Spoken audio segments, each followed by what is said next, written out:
ಅಂತ ಹೇಳ್ಕೊತಿದ್ರು ಬಾಬಾ ಸಾಹೇಬ್ ಅಂಬೇಡ್ಕರ್ ಅವರು. ಬಾಬಾ ಸಾಹೇಬ್ ಅಂಬೇಡ್ಕರ್ ಅವ್ರು ಹಾಗಿದ್ರಪ್ಪ ಅಂತಂದ್ರೆ ಅವಾಗ ಅಸ್ಪೃಶ್ಯತೆ ಭಾಳ ಇತ್ತು. ಅವಾಗ ಅಸ್ಪೃಶ್ಯತೆ ಭಾಳ ಇತ್ತು.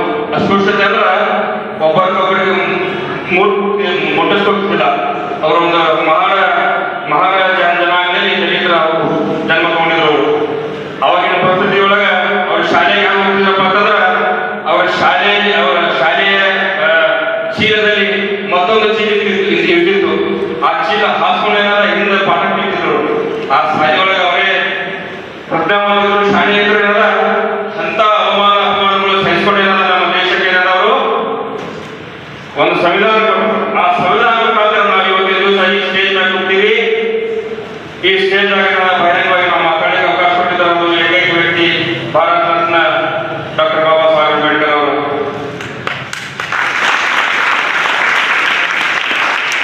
ಅವರ ಜೊತೆಯಲ್ಲಿ ಅವರ ಹೆಗಲಿಗೆ ಹೆಗಲು ಕೊಟ್ಟು ಅವರ ದುಃಖದಲ್ಲಿ ಸಾಥ್ ಕೊಟ್ಟಂತ ನಮ್ಮ ತಾಯಿ ರಮಾಬಾಯಿ ಅವರು. ಯಾಕಂದ್ರೆ ಬಾಬಾ ಸಾಹೇಬ್ ಅಂಬೇಡ್ಕರ್ ಅವರಿಗೆ 5 ಮಕ್ಕಳು. 5 ಮಕ್ಕಳೊಳಗ ಒಬ್ಬರೇ ಯಶವಂತರಾಯರು ಉಳಿದ್ರು. ಅಲ್ಲಿ ನಮ್ಗೆ ಯಾರ್ಯಾರು ಟೀಚರ್ ಯಾರು ಹೊಡೆದ್ರು ಮಾಡಿದ್ರು ಬೈದ್ರು ಅಂತ ನಾವು ಸಾಯಿ ಮನ್ಯಾಗ ಬಂದ್ಬಿಡ್ತೀವಿ.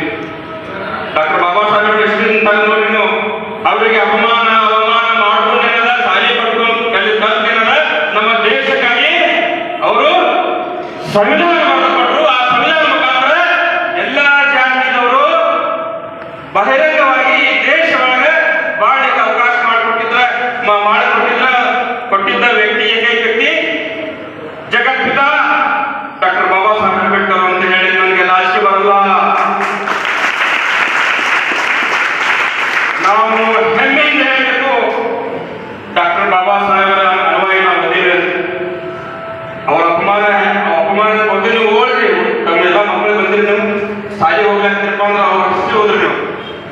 ಈ ಜಗತ್ತೊಳಗ ಈ ದೇಶದೊಳಗ ಜಾಸ್ತಿ ಅಪಮಾನ ಯಾರ ಸಹಿಸಿದ್ರ ಅದು ಏಕೈಕ ವ್ಯಕ್ತಿ ಡಾಕ್ಟರ್ ಬಾಬಾ ಸಾಹೇಬ್ ಅಂಬೇಡ್ಕರ್ ಅವರು. ಇವತ್ತಿನ ದಿವಸ ನಾನು ನನ್ನ ಅಪಮಾನ ಸಹಿಸಿಕೊಂಡಾಗ ಇದು ನಿಮ್ಮಲ್ಲಿ ಬಂದೈತಿ. ಒಂದು ಕಾಲಕ್ಕ ಯೂಟ್ಯೂಬ್ದಾಗ ಏನು ಹಾಕಿದ್ರು ಆನ್ಲೈನ್ದಾಗ ನೋಡಿದವ್ರಿಗೆ ಏನ್ ಹಾಕಿದ್ರಪ್ಪ ಅಂತಂದ್ರ ಅವ್ರೆಲ್ಲೇ ಜೀತಾ ಇತ್ತು ಮನುಷ್ಯಾಗಿ ಬಹಳಷ್ಟು ಇದು ಆಗ್ಬಿಡೋದು. ಬೆಟ್ಟ ಗೌಡ್ರಿಗೆ ಹೋಗಿ ಗೌಡ್ರ ಇಲ್ಲೇ ಜೀತಾ ಇದ್ದೆ, ಇಲ್ಲೇ ಆಗಲಿತ್ತು, ಅದು ಇದು ಅಂತ ಹೇಳಿದ್ರು. ಅದು ನೋಡಿ ನಾನು ಬಹಳ ಕಣ್ಣೇ ಬಂತು ಮತ್ತು ಖುಷಿನೇ ಆಯ್ತು. ಎಲ್ಲ ಖುಷಿ ಐತಪ್ಪ ಅಂತಂದ್ರ ನಮ್ಮ ಕೆಟ್ಟ ಕಥೆಗಳನ್ನ ಏನದ ಅದು ರಿಪೀಟ್ ಮಾಡಬೇಕ್ರಿ. ನಾ ಹಿಂಗೆ ಇದ್ದ ನಾ ಹಿಂಗಿದ್ದ ಈಗ ದೇವರ ಕೊಟ್ಟಾನ ಅಂತಂದ್ರೆ ಅವ್ರಿಗೆ ಹೋಗಿ ಭೇಟಿಯಾಗಿ ಅವ್ರ ಆಶೀರ್ವಾದ ತಗೊಂಡಿರಲ್ಲ, ಅದಕ್ಕೊಂದು ನಾನು ಸದಾ ಸರಿಪಡಿದ್ದೀನಿ. ಅದೇ ತರ ಇವಾಗ ತಮ್ಮ ತಾಯಿನೂ ಬಂದರಿಗೆ ತಂದೆ ಬಂದಾರ. ತಮ್ಮ ತಾಯಿ ನಮ್ಮ ತಾಯಿ ತಂದೆ ಇದ್ದಂಗೆ. ಆದ್ರೆ ಒಂದು ಕಿವಿ ಮಾರ್ಕೆಟ್ಟಿಗೆ ನಾಗೇಶ್ವರ ಯಾರಂತ ಹೇಳಿದ್ರೆ ಅವ್ರ ಒಂದು ಕೊಡೋಣ ಅಂದ್ರಿ. ಆ ಬಂಗಾರ ನಾಗೇಶ್ ಬಂಗಾರದ ಮನುಷ್ಯ ಗೋಲ್ಡನ್ ಮ್ಯಾನ್ ಅಂತಂದ್ರೆ ನಾಗೇಶ್ ಯಾವಾಗಲೂ ಆಗಿಲ್ಲ. ನಾಗೇಶ್ ಮೇಲೆ ಭಾಳ ಆ ಗೋಲ್ಡನ್ ಮ್ಯಾನ್ ಅಂತ ನೀವೇನು ಹೆಸರು ಪಡ್ಕೊಂಡಿರಲ್ಲ. ಆ ಹಾರ್ಟ್ ಆ ಹೃದಯ ಏನದ ಆ ಮನುಷ್ಯಗೆ ಆ ಗೋಲ್ಡನ್ ಅದು ಹೃದಯ ನಿಮ್ಮಲ್ಲಿ ಇರಲಿ. ಇವತ್ತಿನ ದಿವಸ ತಾಯಿ ತಂದೆ ನಿಮ್ಗೆ ಇಲ್ಲೇ ಶಾಶ್ವತದ. ನಮ್ಮ ತಾಯಿ ತಿಳ್ಕೊಂಡು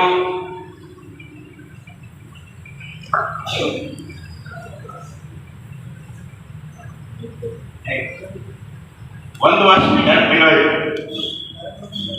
ತದನಂತರ ರೀಸೆಂಟ್ಲಿ ನಮ್ಮ ತಂದೆ ತಿಳ್ಕೊಂಡು ಹೋಗುವಂಥದ್ದೇ 8 ದಿವಸ ಆಯ್ತು. ಇವತ್ತಿನ ದಿವಸ ನನ್ನ ಹುಲಿ ಏನಲ್ಲಪ್ಪ ಅಂತ ಹೇಳಿ ನಮ್ಮಲ್ಲಿ ಏನೂ ತಾಯಿ ತನ್ನ ಅನಾಥಾಗಿ ನಾನು ಹೇಳಬೇಕು.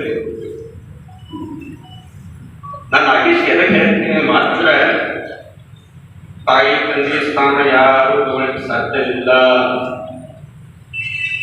ನಮ್ಮಿಂದ ಯಾರು ನಮ್ಮಿಂದ ತಾಯಿ ತಂದೆ ಆಶೀರ್ವಾದ ಅಂತ ಹೆಮ್ಮಿಂದ ಹೇಳ್ಬೋದು.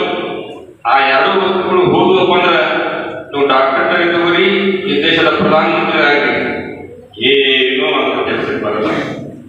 ಇವತ್ತ ನೀವು ತಾಯಿ ತಂದಿದ್ದೀರಿ ಅದಾಗ ನಿಮ್ಮ ತಂದಿರಿ ಅಂದ್ರೆ ಅವ್ರಿಗೆ ನೀವು ಬಹಳಷ್ಟು ಪ್ರೀತಿಯಿಂದ ನೋಡ್ತೀರಿ ಅಂತ ಕಿವಿ ಮಾತು ಹೇಳ್ತೀನಿ.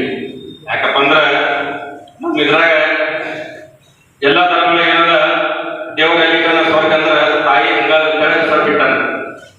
ದೇವರ ಸ್ವರ್ಗ ಎಲ್ಲಿಕನಪ್ಪ ಅಂದ್ರೆ ಅಲ್ಲಿ ಹುಡುಕಾಡೋ ಅವಶ್ಯಕತೆ ಇಲ್ಲ, ಮಸೂದೇವಿ ನಮ್ಮ ಹಿಂದೂ ಅವಶ್ಯಕತೆ ಇಲ್ಲ, ಅದು ನಮ್ಮ ಧರ್ಮ ನಮ್ಮ ಬೀಳು ಆಗಲಿಲ್ಲ. ಅದೇ ಎಲ್ಲಿ ಅಲ್ಲಿ ಹುಡುಕಾಡೋ ಅವಶ್ಯಕತೆ ಇಲ್ಲ. ಸ್ವರ್ಗ ನಿಮ್ಮ ತಾಯಿ ಅಂಗಡಿ ಕೆಳಗದ ಆ ತಾಯಿ ವ್ಯವಸ್ಥೆ ಮಾಡಿ ಆ ತಾಯಿ ಸ್ಥಾನಮಾನ ಕೊಡ್ರಿ. ಆ ಅಲ್ಲೇ ಸ್ವರ್ಗ ಅಲ್ಲೇ ಅದ, ಅಲ್ಲಿ ಹುಡುಕಾಡೋ ಅವಶ್ಯಕತೆ ಇಲ್ಲ. ಅದಕ್ಕೆ ನಾನು ತಮ್ಮನಾಗಿ ನಾ ಹತ್ತಿರ ಹೇಳ್ತಿದ್ದೀನಿ, ನಾಗೇಶ್ವರಿಗೆ ತಾಯಿ ತಂದೆ ಜೀವನದ ನಂತರ ಅವ್ರು ಅಷ್ಟೇ ಬೆಲೆ ಮಾಡಿ ದೇವರು ನಿನ್ನ ಕೊಟ್ಟಾನ. ಕೆಟ್ಟ ಕಾಲಕ್ಕೆ